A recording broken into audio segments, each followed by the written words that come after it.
Urgot, which is a rather tough matchup. Urgot seems to be very strong lately. So maybe they buffed him in some patch, I don't know, I don't keep up with all the patch notes. I am planning to do some videos on patch notes. Oh, so it's Shaco, the enemy jungler. But I'm not sure if anyone would watch that. And since not a lot of you will watch this video, I'm going to make an additional video on how the future of this channel basically. So trying to get some feedback of people that actually watch my videos. So to see what champions I should be doing, what kind of games I should analyze, what tactics you're interested in the analysis or the calculations. Or I did on one of the videos of General Weiser, there was a discussion on whether or not getting Will of the Ancients on a Mumu was good, and it's not, let me tell you that. Basically, those are mistakes people make. People think, well, it's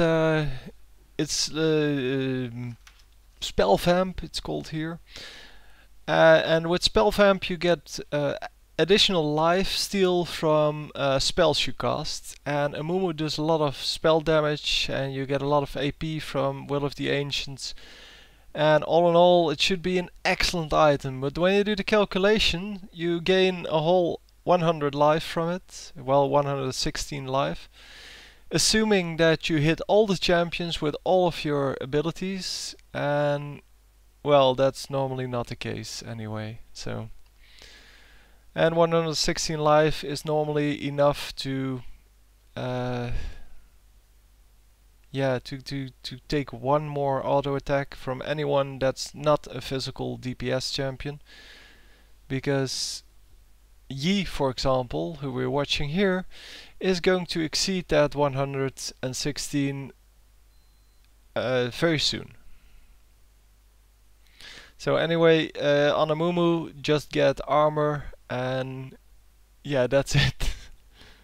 You can get your AP from the Baron buff if you want AP, but it's not very useful. Anyway, he went the E skill first. I think that's Would You style, and he used that to creep out the golem, and then used the Q skill, which is Elf Strike, to creep out the rest. Elf Strike does a lot of damage, and with Would You style at if you trigger or if you activate it, it also gives you a lot of additional attack speed, attack power, attack damage. So yeah, sure, it seems like a good combination to jungle. So we see here Shaco coming in for the gank. He's a few minutes behind Yi. Yi could have or already ganked a few levels earlier. Didn't get anything done, almost got killed himself, but yeah, well, what can you do?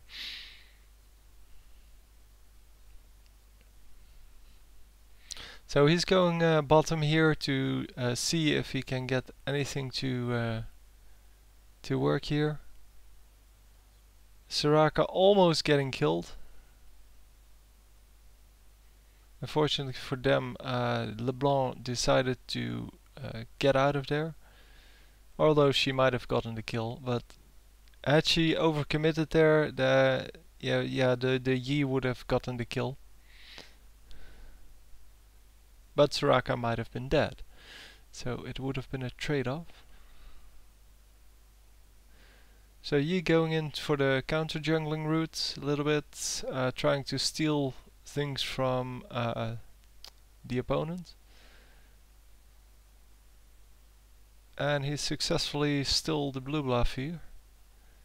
Normally they leave one creep behind so that the blue doesn't actually respawn. But in this case he doesn't, he takes everything and thereby gets the timer on when the next blue buff is up for the opponent. He took 2 creep camps from the opponents now, and still is keeping up with his own. Although he hasn't done the double golems for the second time.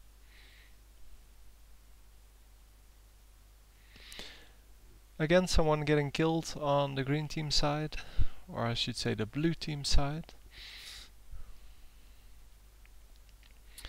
And Yi is going to go up to take over top lane, because there's a huge minion wave and it would be a waste to not get this experience. So Annie escaping there with no health at all, which is of course, as always, pure luck. You cannot really see how much damage your opponents are going to do by that much. I mean, you can see when you're going to, well, basically kill someone, but in this case it's just harassment, and yeah, it's really, really lucky when you get out at like 10 HP like she did. So his own blue buff is up, and he's probably going to take this since he just got his own blue buff.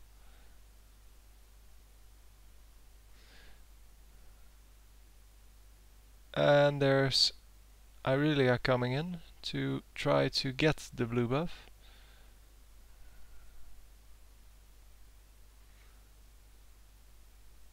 So Annie had stun up there, and yeah, Yi alpha strikes for 2 kills, which was excellent. Got some minions there.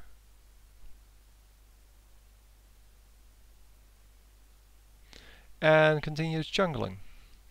When you're jungling, you have to be able to see all 4 of the raids before you alpha strike. Because if you don't see all 4 of them, you will not hit all 4 of them. It's kind of a crazy thing they got going on there, but well, that's the way it is. So make sure that if you want to alpha strike the camp, make sure that you actually see all 4 of them before you hit the first one. So he's not going for the the red buff here. I don't know why. Seems like a good target. So he's going mid here to get these creeps.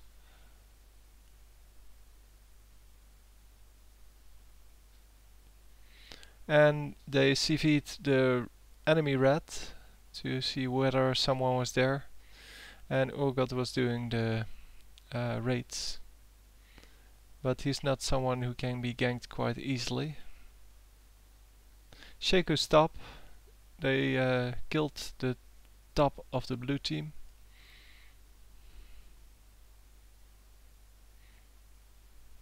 I think at least. But that would mean Garen was top.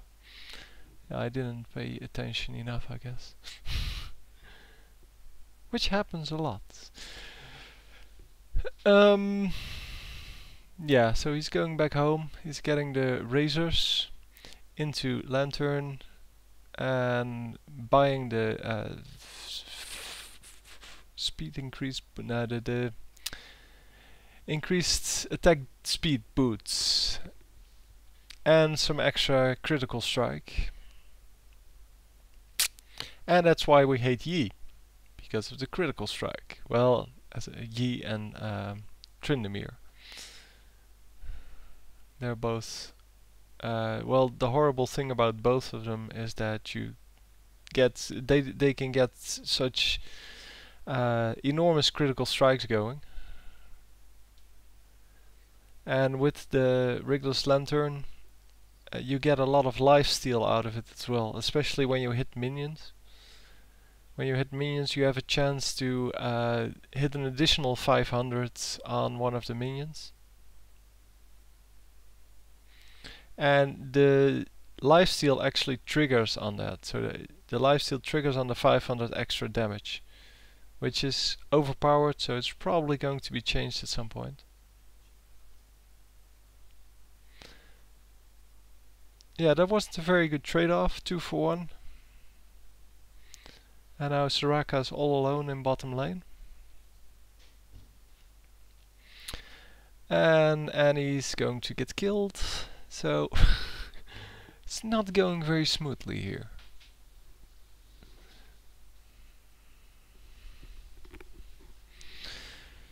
Yeah, Shaco thinks it's time to now go for Dragon. Of course it's warded, but I don't think they actually care. Because there's 3 champions there now.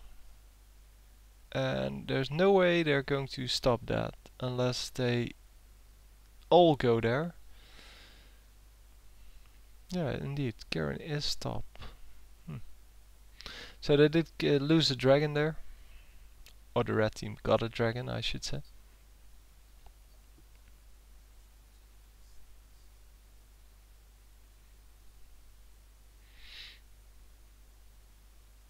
So he's going through the enemy jungle once again, trying to steal all the important things, like the red buff. And here's Urgot coming in to... oh, and Urgot doesn't last hit the red buff.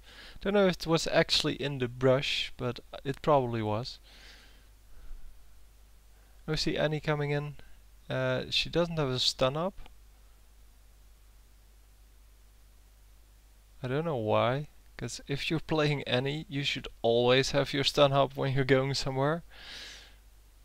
And he just walks out of there. And is probably going to TP home. We have some lag here. Yeah, it would have been a better choice to just suicide there. He knew he wasn't probably not going out, getting out of there. The better choice then is to suicide, not giving them XP, not giving them gold, but also not giving them red buff. He just stole the red buff, and now he's just giving it back for no good reason.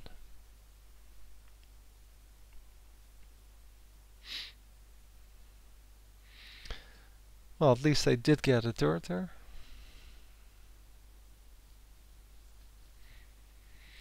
And yeah, there's no real place for him to go.